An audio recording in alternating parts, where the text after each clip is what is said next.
The transformation began like most transformations do, quietly, almost accidentally. A ribbon here, a skirt there, a small choice that didn't feel like a choice at all. But soon it became clear, Frida was building an armor. Not metal, not leather, but cloth and color and history. It was a slow morning in the Blue House when Diego first saw what she was becoming. He sat at the table eating tamales, wiping salsa from his mustache, when Frida stepped out of their room. She didn't announce herself. She didn't need to. The room fell still on its own. She wore the full Tehuana dress for the first time. A long, embroidered skirt that brushed the floor like waves pulling back from a beach. A heavy hupel blouse stitched with flowers so alive they looked wet with morning dew.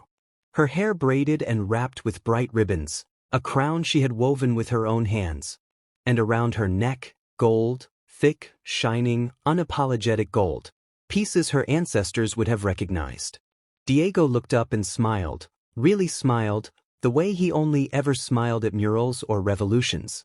"Mi vida," he said softly, "you look like a queen." But this wasn't just clothing. This was strategy. This was survival disguised as style. Frida knew the stories of the women of Tehuantepec, the Tehuana women.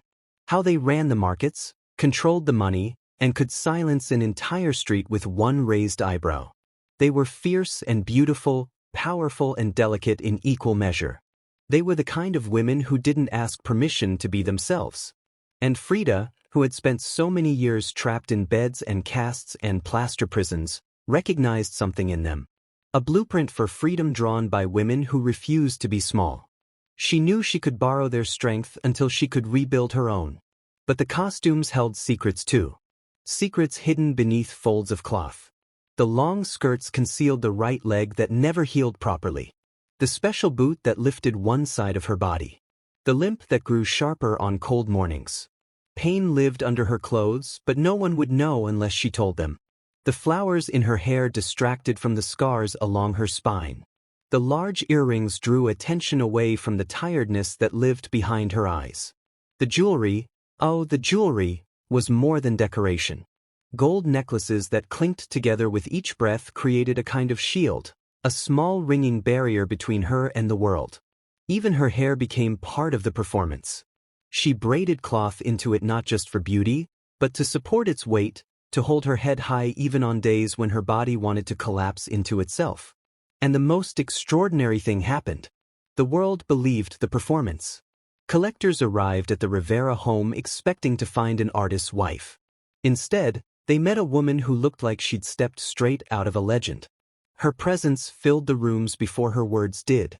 She became an emblem of Mexico, volcano colors, indigenous strength, colonial jewelry, modern fire.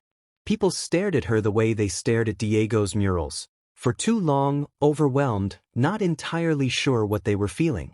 But what outsiders never saw, what only Diego sometimes caught glimpses of, were the long evenings that came after. After the visitors left, she would remove the jewelry piece by piece. Each necklace taking pressure off her neck. Each bracelet peeling away a layer of the day's exhaustion. She'd unbraid her hair and let the ribbons fall to the floor like dropped petals. Sometimes, when she thought no one was near, she would groan softly as she lowered herself into bed. Her body, still carrying the memory of steel handrails and hospital beds, demanded its nightly payment. But then she would rise again the next morning, with the same ritual, the same quiet dignity. Hot water for her hair. A mirror surrounded by light.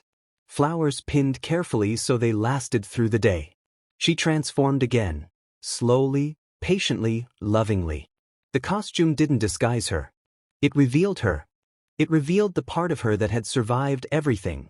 The dogs of childhood teasing, the long winter of polio, the catastrophic moment when the universe broke her from the inside out. Frida learned something sacred. When your body betrays you, you don't disappear. You rebuild yourself from the outside in. You become your own invention. And as she walked beside Diego through galleries, protests, dinners, and murals in progress, people began whispering behind her. Look, there goes Tehuana. There goes the woman made of flowers and fire. There goes the woman stronger than her body. She had taken a culture, a myth, a dress, and woven it into the most daring self-portrait of all. And she wore it every day like a second skin,